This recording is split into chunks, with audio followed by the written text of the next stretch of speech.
what we know for a fact is that in 5 years, out of 100,000, you're only going to have 50,000 of those new business ventures still in existence. So in 10 years, less than 10% of those businesses are still going to be in existence. So now you're down from 100,000 to less than 10,000. So that's 90,000 jobs, 90,000 opportunities that have been lost. So my question to you is, what business tools are you using to increase the viability of your business? What tools are you using? How are you increasing the viability of your business? How are you increasing the odds and reducing the risk in the business that you say you want to create? You take your life savings, you create an opportunity, and then within that opportunity, you don't have the measurements in place to help you gauge and measure the growth of your business. But the numbers that come from the Unemployment Commission that's commissioned by the United States of this America lets us know that 100,000, we're using that number, there could be more, but they use a number to come up with a ratio. 100,000 new businesses get created. 100,000. In 5 years, 50,000, half of them are lost, are out of business. In 8 years, 80% of those 100,000 are out of business. So that means that leaves you with 20,000. 100,000 was created. 8 years later, there's only 20,000. But in the 10th year, there's less than 10% of those businesses that are still in existence. Let me say this again. In 10 years, 100,000 jobs, 100,000 businesses that were started, in 10 years, there will be less than 10,000. And the 10,000 that are, the less than 10,000 that are in existence are struggling. How do you? I mean, I talk to people all the time and they say, Monty, I'm going to start another business. And I ask them, well, you know, what business number is this for you? And they, Monty, this is my third business, or this is my second business. Well, what happened to you with your first business? Oh, it was the timing wasn't right. Oh, Monty, I didn't have the proper funding. Oh, Monty, you know, what I had was before the time, and people just wasn't ready for what I had to offer. Oh, Monty, my location wasn't right. Or, oh, Monty, you know, if only I had known the things that I know today, I'd have done it different. Then I asked the question, what would you have done different? I mean, this is a real conversation that we're having right here. What would you have done different today with the knowledge that you have today? Well, Monty, I'd have done, well, you'd have done what? You'd have moved it to another location, okay. You'd have offered the same service that the people in that location did not want, and you expect to get a different result because you move it to another location. The probability of that is less than 2%. So that means out of 100%, you have less than 2% chance of success using that strategy. Well, oh, Monty, the service that I offered, it was ahead of its time. How do you know it was ahead of its time? What measures did you use to engage people and get people to let you know what they truly felt about your product or your service? When we go into this business environment, we can't approach this business environment based off of what we like, based off of what we think. We have to approach this thing based off of what the customer thinks, based off of the value that we're adding to customers. Now, I know this board, y'all can't, you know, you're not going to really be able to see it. But I'm going to demonstrate. And I'm going to show you how this board, when you understand how to work this board, that this board can help you to reduce your risk. It reduces at least 80, it reduces a large amount of the risk that you take before you enter business. So let's say you go into business and you say, okay, Monty, I'm going to invest $50,000 or $100,000. Here, this is going to save you money so that the money that you spend on the business that you're about to spend it on, you're going to know the target market that you're going after. Because there's questions that you must know. You must know about the product and the service that you're servicing. Right here, the first thing is, what problem have you encountered that you feel so strongly and passionate about that the solution that you're coming up with, people are going to flock out and buy? What problem are you solving? What is the solution that you have to that problem? See, that's two questions. What problem are people, customers encountering? What solution do you have today, right now, that's going to be the solution to people, real customers that you believe have this problem, and the solution that you have is going to solve it? Now, those are just two basic questions, but within those questions are a lot more questions. And if you don't have a system in place that teaches you, that shows you to identify the problem, to identify the solution, but to get to the problem, there's a lot of questions that you must ask. To get to the solution, there's a lot of questions that you must ask. I want you to know I'm here to help you, that you be able to ask the right questions. Then I'm going to ask, what's unique about your solution? What is unique? See, what I don't want you to do is to put lipstick on a pig. It's still a pig. I want you to be able to come up with a solution that's an innovation that's going to help to revolutionize the market that you're entering into. But in order for you to be able to do that, you must first be able to identify a problem. Does that problem that you see that you have a solution for, is there a large market share out there? Because you need to get paid.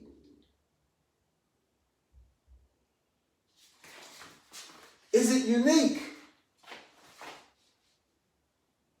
Is the solution that you have unique?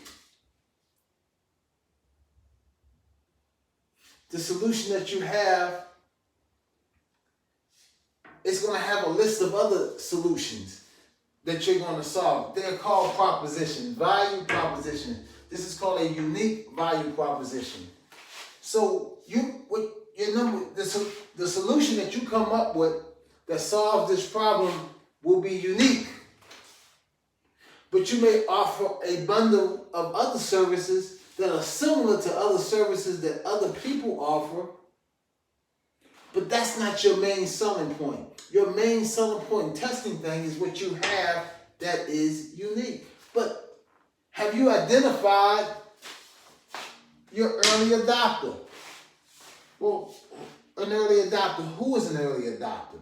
An early adopter is someone who will accept the product or the goods that you have early. It doesn't have to be totally refined. They will accept a buggy product, meaning that this product may not be totally correct, but you're testing it, but you have identified a problem, you have identified your solution. Your solution is unique, but you know who your early adopters are so that you can go test this with. Well then, if you're testing it with these early adopters, what vehicle or vehicles are you using to test it? I use a minimal viable proposition. And that helps me to build, measure, and learn. I'm going to build that solution, which is unique. I'm going to measure the response from the early adopters. I'm going to learn from them, because what I may learn may be something different than what I thought. But they may lead me. I want them to lead me in the right direction, the direction that's going to help to transform my life, that I can transform their life with a unique, valuable proposition. So it may start off a minimal viable proposition, and then it's going to change because my prototype, I'm sharing, I'm getting feedback, I'm going to refine. And the first version of it, I'm going to call it an iteration. The very first version. Iteration 1, because I'm testing. But in this, there's a lot of questions that you have to be able to answer. I'm here to help you. Within this iteration that we're going to put together using an MVP, a minimum viable proposition, with our early adopter, we're going to establish the relationship that the customer, our early adopter, want. We're going to use the proper channels to deliver this unique value proposition to these early adopters. How are you going to get your product to the people? How are the people going to receive what you have? Do you see that we're going to look at your distribution change, and we're going to understand it, and we're going to design it in such a way that the people who receive the goods from you love what they're receiving from you. You don't want your product or your service, which is unique, bold, innovative, and is solving a problem, to be delivered the wrong way.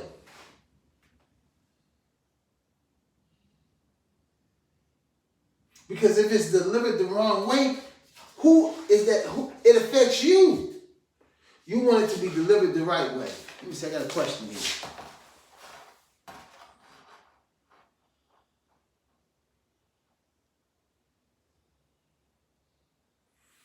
Well, yes. Well, let me back this up. Yes, what I'm saying is unique and it's new. It's unique and it's new. But it's not over their head. And let me explain to you why. I didn't know this stuff. And I set the same seat as the audience that I'm catering to now. The difference between me and them is that I had people who poured into my life and they taught me things, but I had a desire to learn. And my goal here is that if there's someone there that has a desire to learn, I'm here. If there's someone there that has a desire to change their entrepreneurial journey, I'm here. Now, this is not a gift.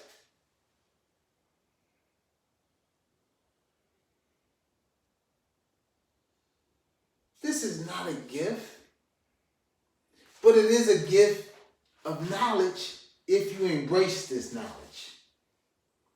The gift is you have to step out of your comfort zone where you're at and say, hey, I want to change and go to another level. And this is a vehicle that can take me there.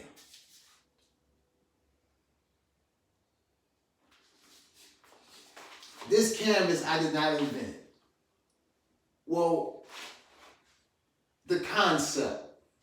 It was created by, I cannot pronounce his last name, Alex, and then Ash Marah, I can't pronounce his last name either. What they did was, these two guys, Alex and Ash, what they did was they created it. Alex created it.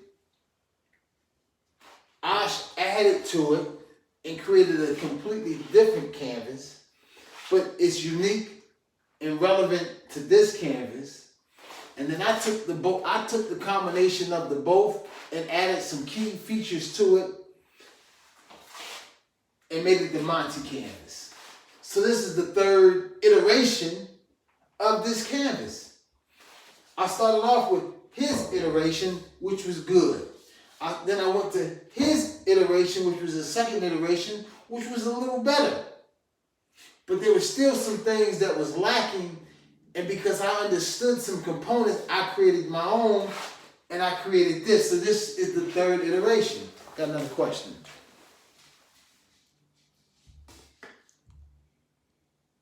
But Danny, what we got to do is we got to talk.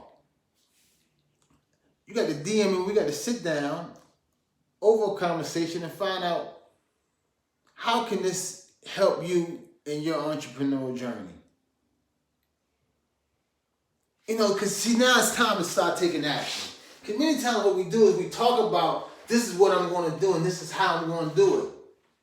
Because it sounds good to talk. But we're getting into a phase where it's now time to take it to the next level.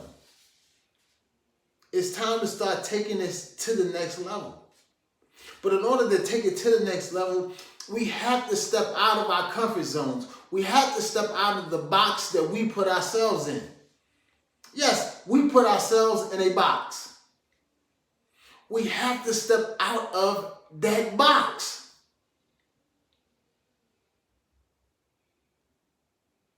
We got to step out of it. These tools that I'm using right here are the exact tools that Amazon use when they test the products and the services that they put out. Microsoft, IBM, Facebook, Instagram, Snapchat, Google, YouTube. All these successful enterprises use this, but yet we say to ourselves, we want to emulate them and we want to be like them, but then yet we won't use the tools that they use. We won't enlist the help of people who have a deeper understanding of business than we do so that we can grow and come out of the rut that we're in. We can change the direction of where we go if we change the direction of how we do the things we do. Now,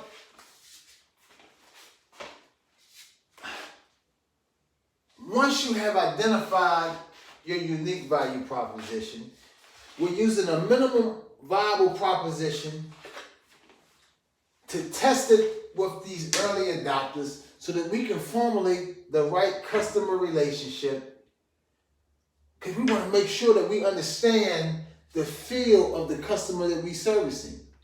We want to make sure that we're using the right channels to deliver the products or the goods. What's your distribution strategy? We have to know it. And we're doing this with a small cohort of individuals. We're not trying to service everyone in the very beginning, because we're about finding out. We're going to be seekers of knowledge. I'm going to help you to be able to see that the business that you have, that you want to do, that you believe, that you know, we're going to formulate it based off of an assumption. We're going to use an assumption and we're going to assume everything, not knowing nothing. So therefore, when you assume something, that means you don't know that it should be tested. And we're going to test every component so that we can make sure that what we put out is a product that people are going to love. When we know that people love the product or the service that we put out, then we go to a broader customer segment who's similar to the early adopters, but they won't accept a buggy product. They don't have time to answer the questions. See, an early adopter answer your questions. They give you feedback, but they'll pay you also for the service that you're providing. See, and to help us to reduce costs, we're going to form key partners. Because these key partners are going to help us to get placed in the right positions. Help us to line up our business practices that it helps us to reduce costs. You know, a key partner may be someone that's within your distribution chain. A key partner may be someone who is an investor. A key partner may be a supplier of the goods that you're buying.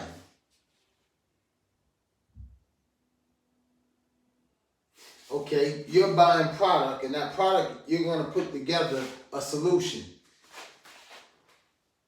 That supplier of the materials can be your key partner.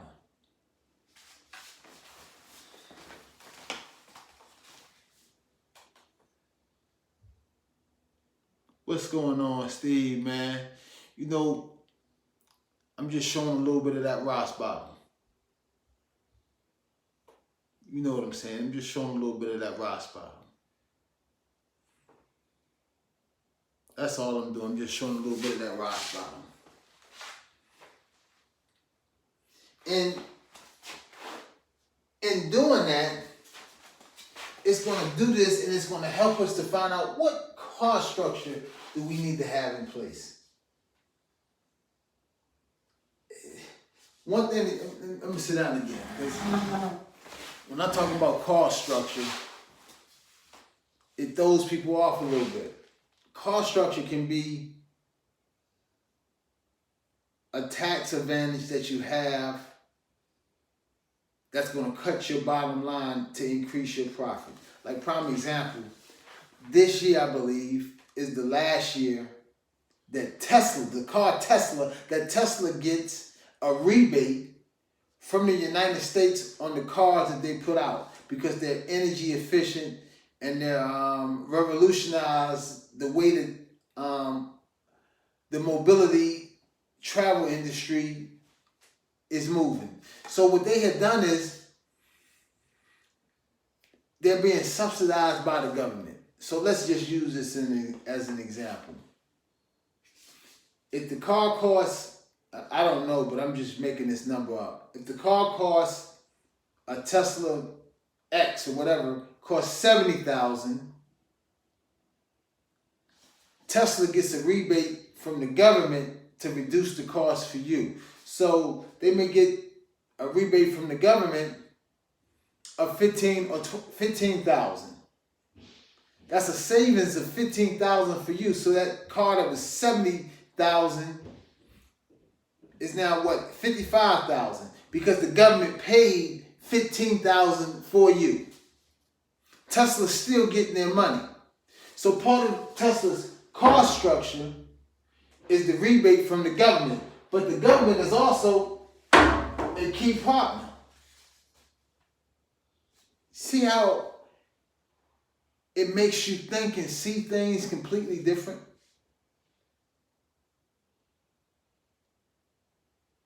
Let me say that again. Tesla is getting a rebate to service the broader customer segment on any car that you get from Tesla, any model. And let's say that rebate, I don't know what that rebate is. It could be more, could be less. But let's say that it's $15,000. So that car that costs $70,000, more or less, is now costing the end user, the customer segment, $55,000. So that $55,000 check that they now have to write, and Tesla is also financing you. So they have a financing department, a financing arm that's a key partner also.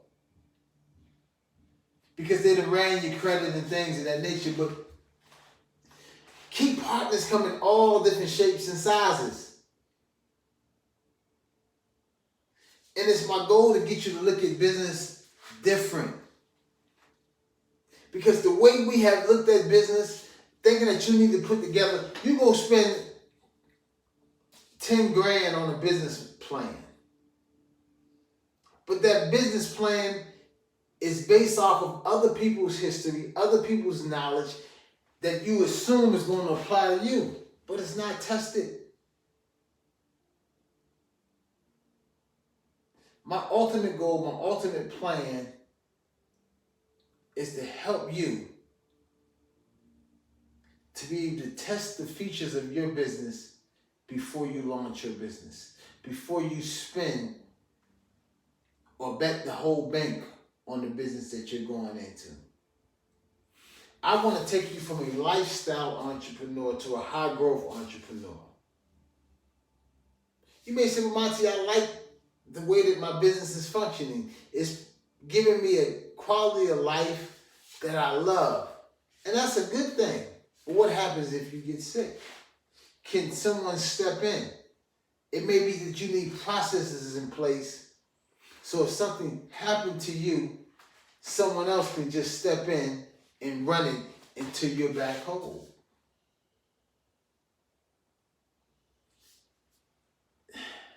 My ultimate goal is to help you. My ultimate goal, again, is to help you to help yourself. Now, in order for me to help you to be able to help yourself, what I need is for you to just step back and just say, hey, man, I like what you're saying. I see what you're saying. Now let me, you got to say this to yourself. Let me challenge myself to do something a little different. Because I see that what you're saying is making sense. If what I'm saying is not making sense, cut the channel off. Don't tune into me no more. But if what I'm saying is making sense, then I need you to say, you know what? I need to approach this thing a little different. I'm going to give you a quick recap over it, real quick. Real quick, I'm going to give you a quick recap, and then we're going to conclude. Check this out. Here it is. The first thing that you need to do is you need to identify a problem. What problem are you solving? You need to have a solution. What is that solution? You have identified the problem, but what's the solution to the problem? This is going to start off being your assumption because you have identified a problem that you believe someone needs to have service. You have identified the solution that you're going to service that problem with. You found your early adopter. These are the people that you're going to go to with your minimum viable proposition to test your theory. In doing that, you're going to find out the exact customer relationship that these people want. You're going to find out the exact channels that you need to use to deliver your product because you want your product and your service to get the people on time, in a timely manner, just the way you have designed it and laid it out in a seamless effort in your mind. You want your solution to be unique. And because it's unique, it's going to give you an unfair advantage because you're going to custom it to the customer in such a way that it's going to add value in their life that they're going to become raving fans. Raving fans of who? Raving fans of you. In doing this right here, you may find out that the route that you're going is not the route. Because in this minimum viable proposition, we're going to build, we're going to measure, we're going to learn. We're going to build the solution. We're going to measure the excitement of the early adopter. We're going to learn from that excitement. which may cause us to go to another iteration. And another iteration is going to come through to us from this minimum viable proposition, which you can call a prototype, but it's minimum. You didn't spend a lot of money putting this together. Because they're going to share with us, give us feedback so that we can refine it. Both of these work side by side. They're partners. An iteration and a minimum viable proposition.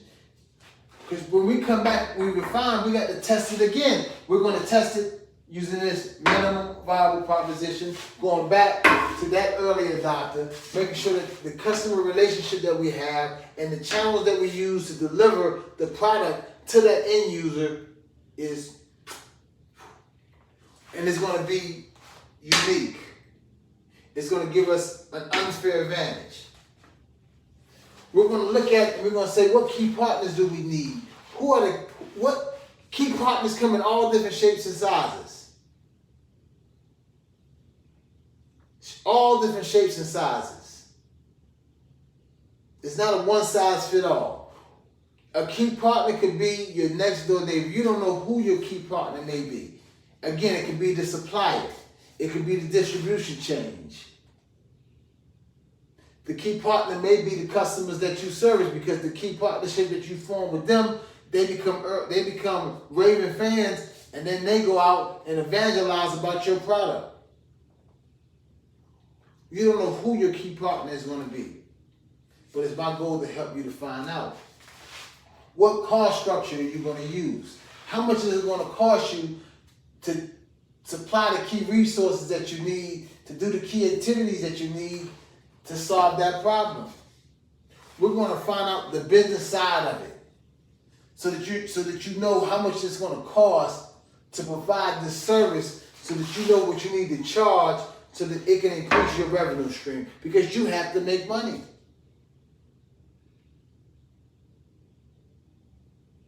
You have to make money. We're going to have customer metrics that's in place that's going to gauge.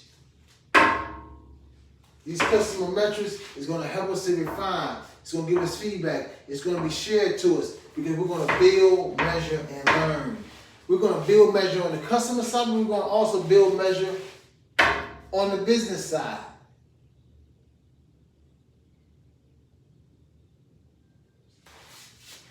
I'm here. Get at me so we can talk about this more. And like I said, when you talk to me, I'm going to talk back. Until the next time we talk,